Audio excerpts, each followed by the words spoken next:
2014년 주요 노동 판례 재해보상에 대해서 보도록 하겠습니다. 주로 이제 산업재해에 대한 부분이죠.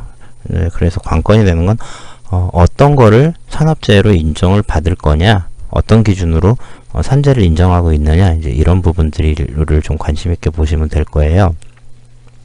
자, 43번. 자, 평소 근무 시간이 길었더라도 장시간 노동을 한 게 기존 질환인 당뇨병의 합병증인 뭐 뇌교경색을 유발하였다거나, 이 산재 소송에는요 이런 의학적인 뭐 병명 뭐 이런 것들이 좀 많이 나와요. 그래서 좀 노무사들도 좀 어려워하는 부분이기는 해요. 어쨌든 뇌교경색을 유발했거나 이를 자연적인 진행 속도 이상으로 악화시켰다고 볼 수 없다. 그래서 평소에 근무 시간이 길었던 것 자체가 그 산재로 인정하기에는, 그러니까 좀 평소에도 길었던 근무 시간이 병을 악화시켰다고 보기 어렵다. 그래서 산재 인정할 수 없다. 이제 이런 울산지법에서 요양 불승인 처분 취소에 대한 판결이 있었습니다. 그러니까 요양급여를 신청을 했는데 이제 못 받았다, 뭐 이런 거죠. 그다음에 44번. 자, 보통 우리가 출퇴근 시에 산재에 대해서는 회사의 대중교통을, 뭐 회사의 어떤 차량을 이용하거나 이러면 인정을 받는데, 뭐 자기 차로 다니거나 하면 인정을 잘 안 받아요. 근데 자, 자가용을 이용한 출퇴근 외에는 선택의 여지가 없었고, 이런 출퇴근은 업무와 밀접하게 연관되어 있고, 그래서 출퇴근 도중에 발생한 사고로 입은 부상은 업무상 재해에 해당한다라는 그 서울행정법원의 판결이 있었습니다. 45번. 자, 회사에서 사적인 문제로 동료에게 폭행을 당했어요. 이런 거는 업무상 재해로 볼 수 없다. 울산지법의 판결이었어요. 근데 이것도 이제 어떤 내용의 폭행이었느냐, 동료와의, 이제 이런 게 좀 관건이 될 수 있습니다. 그 다음에 46번. 자, 공무원이 공무상의 과로와 스트레스로 인한 우울증으로 자살한 경우에 이건 업무상 재해에 해당한다라는 판결이 있었고요. 그 다음에 47번. 자, 노동조합 전임자가 아닌 노조 간부가 노조 업무를 수행하거나 이에 수반하는 통상적인 활동을 하는 과정에서 업무에 기인해서 발생한 재해의 경우도 업무상 재해에 해당한다. 이건 이제 이전 판결, 대법원 판결인데요, 이건. 이전 판결에서는 뭐 노조 업무가 이제 회사의 일을 대신해 주는 경우도 있잖아요. 그래서 이제 그런 의미에서 그 노조 전임자에 대한 그 근로시간 면제나 이제 이런 걸 해주는데, 그래서 노조 전임자에 대해서만 이제 인정을 했어요. 그래서 노조 전임자가 아니기 때문에 노조 간부라고 하더라도 인정할 수 없다 그랬는데, 이제 대법원이 그렇게 볼 게 아니다라는 판결을 한 거죠. 그 다음에 48번. 근로의 장소가 국외에 있는 경우에 이것도 어떻게 판단할 거냐에 대한 이제 생각이 좀 달라질 수 있어요. 그러니까 어떤 거냐면, 국외에 있어서 거기서 이제 일을 하고 그쪽에 지시를 받고 한다면은 그쪽에서 뭐 보상을 받든가 말든가 할 부분이지 국내에서 할 부분은 아닌데, 만약에 근로장소가 단순히 국외에 있을 뿐이지 실질적으로는 국내 사업에 소속해서 당해 사업의 사용자의 지위에 따라 근무하는 경우에는 산재보험법이 당연히 적용된다 라는 거고요. 그 다음에 49번. 자, 자동차 부품회사에 입사해서 23년 동안 자동차 부품 분류 업무를 수행하면서 계속적으로 무거운 물건을 들다가 발생한 목뼈 추간판 탈출증, 어떤 목뼈가 이렇게 좀 해서 뭐 이렇게 불편한 뭐 그런 건가 보죠. 이건 업무상 재해에 해당한다라는 판결이 있었습니다. 43번. 자, 평소 근무 시간이 길었더라도 장시간 노동 등이 기존 질환이었던 당뇨병의 합병증인 뇌교경색을 유발했다거나 뭐 이를 자연적인 진행 속도 이상으로 악화시켰다고 볼 수 없다라는 울산지법 판결 보면요. 뭐 이 내용을 보시는 것도 좋고요. 그러니까 이런 판결이 있었구나라고 하는 걸 아시는 것도 좋고, 그런데 그거보다는 법원이 이 산재를 어떤 기준으로 인정들을 하는 건지 뭐 이런 것들을 위주로 보시면 될 거예요. 어쨌든 여기서는 장시간 노동을 했다라고 하는 게 당뇨병의 합병증인 이 뇌교경색과의 관계를 인정하기가 좀 어렵다라는 판결이죠. 자, 산업재해보상보험법, 그러니까 산재보상을 받으려면 이 업무상 재해로 인정을 받아야 되는데, 이 업무상 재해라는 건 근로자의 업무 수행 중에 그 업무에 기인해서 발생한 질병을 의미하는 거다. 즉, 그 질병이 업무로 인해서 생긴 질병이어야 된다는 거예요. 그렇기 때문에 업무와 질병 사이에 상당히 인과관계가 있어야 하고, 이 경우에 그 업무와 질병 사이의 인과관계는 주장하는 측에서 입증을 해야 된다 라는 거고요. 그 다음에 대법원에서 보면, 자, 질병의 주된 발생 원인이 업무 수행과 직접적인 관계가 없더라도 적어도 업무상의 과로나 스트레스가 질병의 주된 발생 원인에 겹쳐서 질병을 유발시켰거나 악화시켰으면 그 사이에 인과관계가 있다고 봐야 된다. 그러니까 직접적인 원인은 아니더라도 이게 병에 겹쳐져 가지고 더 이렇게 유발시켰거나 더 과하게 만들었다라고 하면 관계가 있다고 봐야 되는데, 그 인과관계는 반드시 의학적으로, 자연과학적으로 명백하게 입증되어야 되는 건 아니고, 여러 가지 재반 사정을 고려할 때 업무와 질병 사이에 상당히 인과관계가 있다고 추단되는 경우에도 입증이 됐다고 봐야 된다. 어떻게 그걸 의학적으로 다 증명을 할 수 있겠어요? 그리고 또한 평소에 정상적인 근무가 가능한 기초질병이나 기존질병이 직무의 과중으로 그게 원인이 돼서 자연적인 진행 속도 이상으로 급격하게 악화된 것도 그 입증이 된 경우로 이제 본다는 거죠. 근데 이거를 업무와 질병과의 인과관계가 있느냐는 보통 사람을 기준으로 보는 게 아니라 그 당사자, 그 당해 근로자의 건강과 신체 조건을 기준으로 판단해야 된다라고 하는 대법원 판결이 있었습니다. 2007년에. 자, 그렇게 봤을 때 보면, 자, 이 근로자는 주당 60시간이 넘는 시간을 지속적으로 근무해왔고 주 야간 2교대 근무를 해왔다. 이건 상당히 장시간의 근로인데, 근데 이 양반은 25년이 넘는 기간을 같은 방식으로 일해왔다는 거예요. 그리고 특히나 이제 산재에서 중요한 건 그 발병 시점 전후에서 이제 어떤 일들이 있었는지가 이제 중요한데, 이 사건 상병 발병 즈음에 근무 시간이나 근무 방식이 급격하게 변화된 건 없었다. 25년간을 쭉 이렇게 일해왔고 요때라고 특별히 뭐 더하진 않았다. 그래서 이 발병 전 3개월간 휴무일수를 볼 때 근로자에게 최소한의 휴무일은 주어졌다고 보여지고, 그리고 이 근로자는 발병 이틀 전에 하루를 휴무하기도 했다. 그런 거 보면 근로자가 이 사건, 이 병이 발생할 당시에 특별히 과로 상태에 있었다거나 과다한 스트레스를 받고 있었다고 단정하기 어렵다. 그리고 자, 이 근로자와 같은 50세의 당뇨병 환자가 흡연을 하게 되면 보통 사람보다 35.7배의 뇌경색 발병 확률이 높아진다는 의학적 소견이 있다. 근데 이 양반은 하루 한갑의 흡연이라는 명백한 위험인자에 해당하는 생활 습관을 가지고 있었다. 그러면은 이 사람이 그런 생활 습관으로 인해서 그런 거지, 이 회사에서 과중한 업무 이런 것 때문에 발병했다고 보기 어렵다라는 이제 판결을 한 거죠.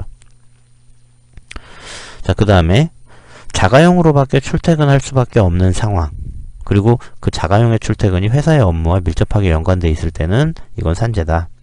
자, 산업재해보상보험법 제37조 제1항 제1호 다목에서는 사업주가 제공한 교통수단이나 그에 준하는 교통수단을 이용하는 등 사업주의 지배관리 하에서 출퇴근 중에 발생한 사고, 그런 거는 업무상 사고로 규정하고 있고요. 시행령 제29조에서는 사업주가 출퇴근용으로 제공한 교통수단이나 사업주가 제공한 것으로 볼 수 있는 교통수단을 이용하던 중에 사고가 발생했고, 출퇴근용으로 이용한 교통수단의 관리나 이용권이 근로자의 전속적 권한에 속하지 아니할 경우, 그러니까 근로자가 마음대로 자기 차를 이용하거나 그 차에 대한 어떤 관리, 그러니까 출퇴근길을 자기 마음대로 오늘 이 길로 가볼까? 저 길로 가볼까? 뭐 이런 걸 자기 마음대로 할 수 있는 그런 상황이 아니라면 업무상 사고로 본다라는 거죠. 그러니까 그 출퇴근 수단에 대한 관할권을, 전속권을 누가 가지고 있느냐? 회사가 가지고 있으면 산재로 본다는 거죠. 그 다음에 업무상 재해란 근로자가 사업주와의 근로계약에 따라서 사업주의 지배관리하에서 그 근로 업무의 수행 또는 그거에 수반되는 통상적인 활동을 하는 과정에서 그런 업무에 기인해서 발생한 재해를 말하는데, 근로자의 출퇴근 시에 발생한 재해는 이 출퇴근이 노무의 제공이라는 업무와 밀접하고 불가분의 관계에 있다고 하더라도 출퇴근 방법이나 경로를 선택하거나 이게 근로자에게 유보되어 있는 이상, 근로자에게 유보되어 있다는 얘기는 근로자가 마음대로 할 수 있다는 거예요. 근로자가 결정할 수 있다. 그러면 근로자가 선택한 출퇴근 방법과 경로의 선택이 통상적이라는 이유만으로 업무상 재해로 될 수는 없다. 왜? 그 사람이 선택한 방법과 경로이기 때문에 그걸 업무상 재해로 볼 수는 없다. 이제 이런 그 판결이 있죠. 그런데 이 사건에서는 자, 근로자의 출퇴근 과정이 사업주의 지배관리 아래에 있다고 볼 수 있는 경우에는 출퇴근 중에 발생한 재해도 업무상 재해가 될 수 있는데, 근데 보통은 대법원 판결에 따르면 사업주가 제공한 교통수단을 근로자가 이용하거나 사업주가 이에 준하는 교통수단을 이용하도록 하는 경우, 뭐 이제 그러니까 그 권한이 사업주에게 있는 경우를 비롯해서 이 사건처럼 외형상으로는 출퇴근 방법과 그 경로의 선택이 근로자에게 맡겨진 것으로 보이나 출퇴근 도중에 업무를 행했다거나, 그러니까 출퇴근 도중에 일을 한다거나 통상적인 출퇴근 시간 이전 혹은 이후에 업무와 관련한 긴급한 사무 처리나 그 밖의 업무 특성, 뭐 근무지의 특수성 등으로 출퇴근의 방법 등의 선택의 여지가 없어요. 그래서 실제로 그게 근로자한테 유보된 거라고 볼 수 없는, 그리고 사회통념상 아주 긴밀한 정도로 업무와 밀접하게 불가분의 관계에 있다고 판단되는 경우에는 그런 출퇴근 중에 발생한 재해와 업무 사이에는 직접적이고도 밀접한 내적 관련성이 존재해서 그 재해는 사업주의 지배관리 아래 발생한 업무상의 사유로 발생한 것이라고 볼 수 있다. 이것도 마찬가지로 대법원 판례입니다. 그래서 그 기준으로 보았을 때 업무상 재해로 볼 수 있겠다라는 거고요. 자, 그 다음에 자, 사적인 문제로 동료에게 폭행을 당한 건 업무상 재해로 볼 수 없다. 자, 보면요. 그 산재보험법상의 업무상 재해라고 하는 거는 업무 수행 중에 그 업무에 기인해서 발생한 재해를 말하기 때문에 근로자가 타인의 폭력에 의해서 재해를 입은 경우에 단서가 있어요. 그것이 직장 안의 인간관계 또는 직무에 내재하거나 통상 수반하는 위험이 현실화된 거다. 그래서 업무와 상당한 인과관계가 있으면 업무상 재해로 인정하겠지만 가해자와 피해자 사이에 사적인 관계에 기인한 경우 또는 피해자가 직무의 한도를 넘어서 상대방을 자극하거나 도발해서 지가 두들겨 맞은 거다라고 하면 그게 왜 업무랑 관련이 있는 거냐라고 보지 못한다는 거죠. 업무 기인성을 인정할 수 없어서 업무상 재해로 볼 수 없다라는 판결이고요. 46번 자, 공무원이 공무상 과로와 스트레스로 막 그래가지고 우울증이 생겨서 자살한 경우에는 업무상 재해다. 자, 이건 예전 대법원 판결이 있어요. 2011년에 공무원이 자살행위로 사망한 경우에 공무로 질병이 발생하거나 공무상 과로나 스트레스가 그 질병의 주된 발생 원인에 겹쳐서, 그러니까 원래 병이 있었는데 이 공무 때문에 막 이게 더 심해지고 막 이랬다. 질병이 유발 또는 악화되고 그런 질병으로 심신상실이나 정신착란 상태 또는 정상적인 인식 능력이나 행위선택 능력, 정신적 억제력이 현저히 저하된 정신장애 상태에 빠져서 자살에 이르게 된 것이라고 추단할 수 있으면 이 공무와 사망 사이에 상당히 인과관계가 있다고 할 수 있겠다. 그래서 그런 인과관계를 인정하기 위해서는 자살자의 질병이나 후유 증상, 그리고 그 질병의 일반적인 증상, 요양기간, 회복 가능성 유무, 나이, 뭐 신체적인 상황, 심리적인 상황, 뭐 자살자를 둘러싼 상황, 자살에 이르게 된 경위, 이런 것들을 종합적으로 고려해 봐야 된다. 그 다음에 2010년 판례에서는요. 자, 또한 공무상 질병의 주된 발생 원인이 공무하고 직접 연관이 없다고 하더라도 그 공무상의 과로, 스트레스 등이 질병의 주된 발생 원인과 겹쳐서 질병을 유발했다라고 하면 인과관계가 있다고 봐야 된다라는 판결이죠. 그래서 인정을 받은 사건이 있었고요. 그 다음에 이제 노조 전임자 말고 노조 간부가 노조 업무 수행하다가 재해를 입었을 때 어떻게 볼 것인가. 이건 이제 대법원까지 올라가는데요. 이제 노조에서 하는, 그러니까 노조 업무 중에 회사와 관련된 업무이라면 인정할 수 있다라는 거죠. 자, 노동조합 간부가 회의 자료를 가지러 가기 위해 회사 계단을 내려가다가 발을 헛디뎌가지고 주저앉으면서 무릎을 다치니까 산재 신청을 했어요. 근데 원심은 노조 전임자가 아닌 노조 간부가 회의에 참석한 거는 회사의 업무라고 볼 수 없다. 노조 전임자라면, 노조 전임자는 회사 일을 대신 해준다는 명목으로 근로시간을 면제받는 사람이기 때문에 회사 일이라고 인정을 명백하게 할 수 있어요. 근데 노조 간부는 애매한 거죠. 어쨌든 그래서 산재가 아니라고 판단했는데 대법원에서는요. 자, 노동조합 업무 전임자가 근로계약상 본래 담당하는 업무를 면하고 노동조합 업무를 전임하게 된 것은 단체협약 혹은 사용자인 회사의 승낙에 의한 것이라면 전임자가 담당하는 노동조합 업무는 그 업무의 성질상 사용자의 사업과는 무관한 상부 또는 연합관계에 있는 노동단체와 관련된 활동이나 불법적인 노동조합 활동 또는 사용자와 대립관계로 되는 쟁의단계로 들어간 이후의 활동 등이 아닌 이상, 그러니까 그 회사 일을 하면서 근로시간 면제를 받는 거기 때문에 당연히 인정을 받아야 되는데, 예외인 게 무관한 뭐 상부단체 활동을 한다든지 아니면 불법적인 노조 활동을 한다든지, 그리고 사용자와 대립관계로 되는 쟁의단계로 들어간 건 일단은 파업하고 뭐 이런 거잖아요. 그러니까 사용자와 대립관계에 들어가서 순수하게 노조 일을 하는 거지 회사 일을 하는 건 아닌 상태가 되는 거잖아요. 회사 싸우려고 준비하는 거니까. 그런 활동들이라면 아니지만, 그게 아니라면 회사의 노무관리 업무와 밀접한 관련을 가지는 거다. 그래서 사용자가 본래 업무하는 것 대신에 이걸 담당하도록 하는 거여서 그 자체를 바로 회사의 업무로 볼 수 있는 거다. 그리고 이 법리는 노동조합 그 전임자가 아닌 노조 간부가 사용자인 회사의 승낙에 의해서 회사가 승낙해줬어요. 그래서 노조 업무를 수행하거나 이에 수반하는 통상적인 활동을 하는 과정에서 그 업무에 기인해서 발생한 재해라면 마찬가지로 이것도 마찬가지로 적용을 해야 된다라고 본 거죠. 그 다음에 48번. 단순히 근로장소가 국외에만 있다라면 어떻게 볼 거냐. 자, 산재보상법, 산재보험법, 산업재해보상보험법 제6조는, 자, 이 법이 근로자를 사용하는 모든, 근로자를 사용하는, 요거 아니에요? 요건 아니에요. 모든 사업 또는 사업장에 적용한다. 다만 위험률, 규모 및 장소 등을 고려해서 대통령령이 정하는 사업에 대해서는 이 법을 적용하지 않는다고 이제 규정하고 있고, 국외에서 행해지는 사업을 포함하는지 어쩐지에 대해서는 별다른 규정을 두고 있지 않아요. 그런데 산업재해보상보험 사업은 노동부 장관이 관장하고 있고, 산재보험법에 규정된 일정한 요건에 해당하면 사업주가 당연히 보험에 가입되고 보험료가 일률적으로 정해지고 강제적인 방법으로 보험료를 징수하는 공공보험이죠. 그리고 산재보험법 제121조에서 국외의 사업에 대한 특례를 정하고 있어요. 그리고 122조에서 해외 파견자에 대해서는 근로복지공단에 보험가입 신청을 해서 승인을 얻은 경우에만 이 법을 적용하도록 했단 말이죠.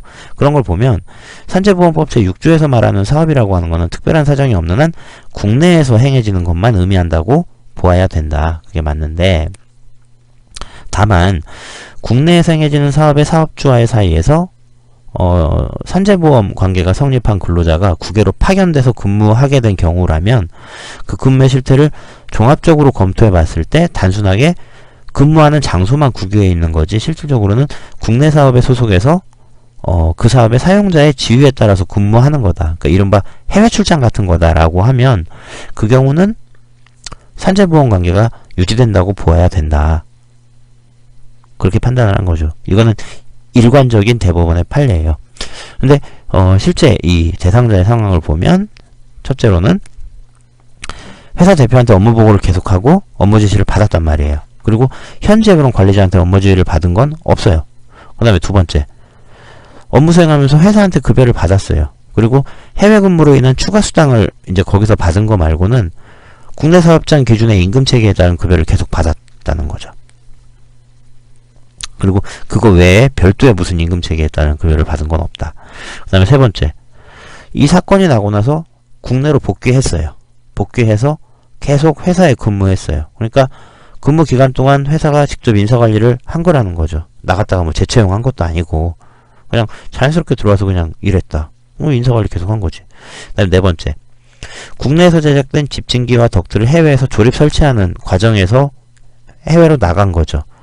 그리고 그 조립 설치 부분만 따로 떼서 이건 해외 사업이야, 조립 설치는 해외 사업이야, 뭐 이렇게 인정할 만한 실체가 없다는 거죠. 그런 것들을 봤을 때 이 사람은 우리나라 산재보험에 적용을 받는 근로자다라고 인정을 한다는 거죠. 여기까지 재해보상에 관한 판례들을 보았습니다. 감사합니다.